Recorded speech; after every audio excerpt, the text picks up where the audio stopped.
Et salut toi, comment ça va? Mon petite vidéo pour te montrer comment j'ai fabriqué ces pieds de table effet Mikado avec des tubes carrés de 25 mm par 3 mm d'épaisseur et du T de clôture qui fait approximativement 30. Dessus j'avais plus qu'à fixer mon plateau en résine, c'est alors le petit prunier que j'avais coupé il y a quelques temps dans le jardin. Puis voilà, bon allez, je te souhaite un bon visionnage et j'espère que cette vidéo te plaira. Alors, dans un premier temps, je vais commencer à faire en fait ce qui va venir maintenir mon plateau. Donc, je vais prendre dans du piquet de clôture, donc c'est du T de 30 par 30. Alors, c'est des chutes que j'avais, donc ça m'évite de faire des achats spéciaux spécialement pour ça. Voilà, donc je vais découper déjà un côté et le recouper à 45 degrés. Parce qu'en fait, moi, dans l'idée, j'ai décidé de faire un angle à 45 degrés entre le sol, mon plateau et puis les pieds. Voilà, donc du coup, avec les Carry of Craft, c'est très facile à avoir cet angle-là. Il est directement fait sur le truc. Donc, j'ai découpé un premier morceau à 60 cm, la longueur que j'ai décidé de prendre pour faire mon support. Et en fait sur le deuxième morceau, en fait je vais venir du coup repérer le milieu et du coup lui enlever 30 mm de chaque côté et lui enlever 30 mm tout court, pardon, de manière à venir en fait à pouvoir venir encastrer les deux T ensemble. Donc tu vois, je fais un trait, donc du coup un 5 d'un côté, un 5 de l'autre, et cette partie là, ce sera la partie que j'aurai à retirer pour avoir vraiment un support qui sera carré de 60 cm par 60 cm. En fait, la partie que j'enlève là, c'est l'autre partie du T. Donc je découpe au milieu pour avoir vraiment l'axe.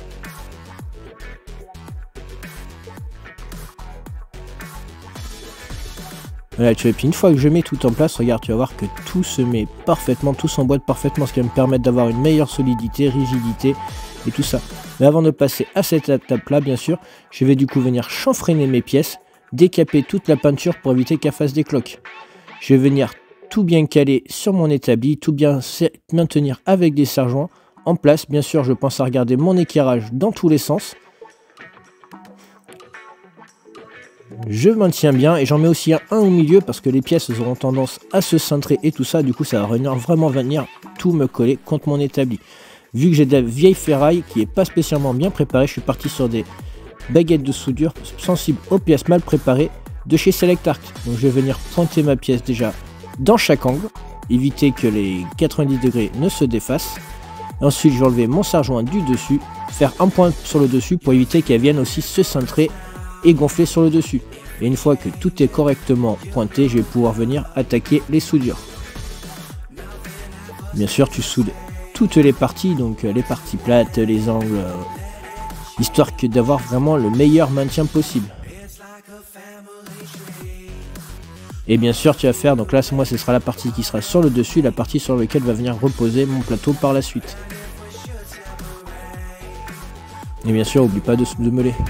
Alors pour calculer la hauteur de mes pieds, donc du coup en fait je suis parti sur la hauteur de mon plateau. Donc on rappelle les théorèmes qu'on a appris à l'école. Donc là c'est le théorème de Pythagore où tu fais ta hauteur au carré par la largeur de ton plateau au carré, ce qui te donne une longueur moi de 85 cm.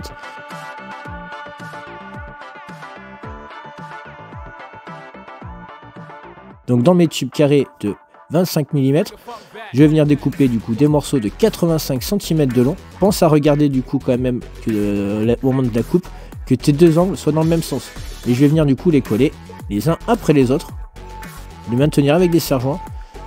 Voilà, et pour m'aider, je vais même mettre un petit serre-joint au milieu. Donc en fait, tu vois, la mesure de 45 degrés qu'on avait au début, on devrait la retrouver ensuite à ce moment-là au niveau des fixations sur, sur le bout de mon support.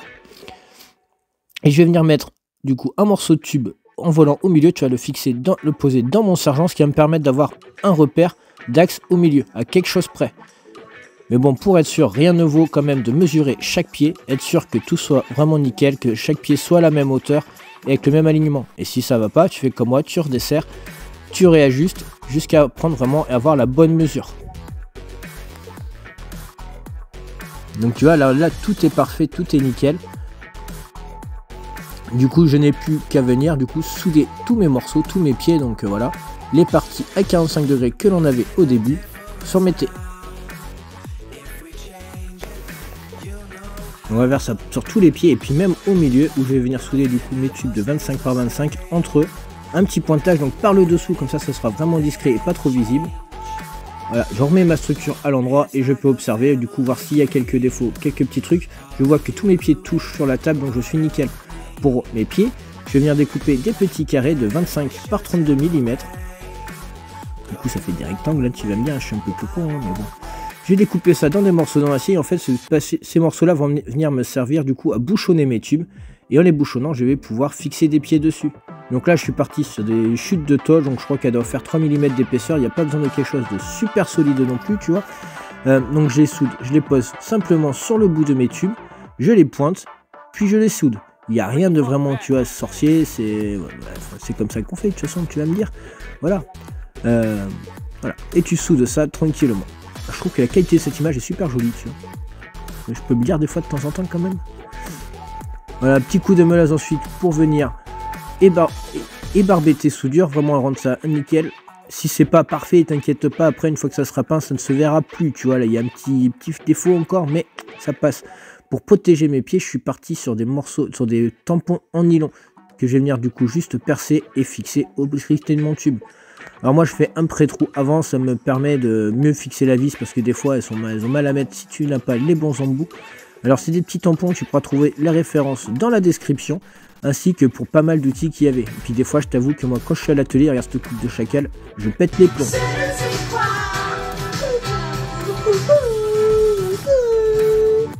Ouais, des fois je crois que j'écoute un peu trop nostalgie. Et pour la peinture, je suis parti sur un noir mat, bien sûr spécial pour acier, que je dilue et que je viens appliquer au pistolet à Puncher Works. Alors c'est un petit pistolet à peinture que je suis en train de tester actuellement, qui vaut à centaines d'euros sans batterie. N'hésite pas à t'abonner si tu veux d'autres retours, par exemple sur des outils, notamment sur ce pistolet à peinture. Pense du coup à activer la cloche de notification. J'espère que cette vidéo t'aura plu, dans quel cas je t'invite du coup à laisser un petit commentaire, te lâcher sur les petits likes et tout ça. Et puis ça fera aussi plaisir à mon petit Spider-Man. Bon, en attendant, je te fais la bise. Bisous, ciao ciao.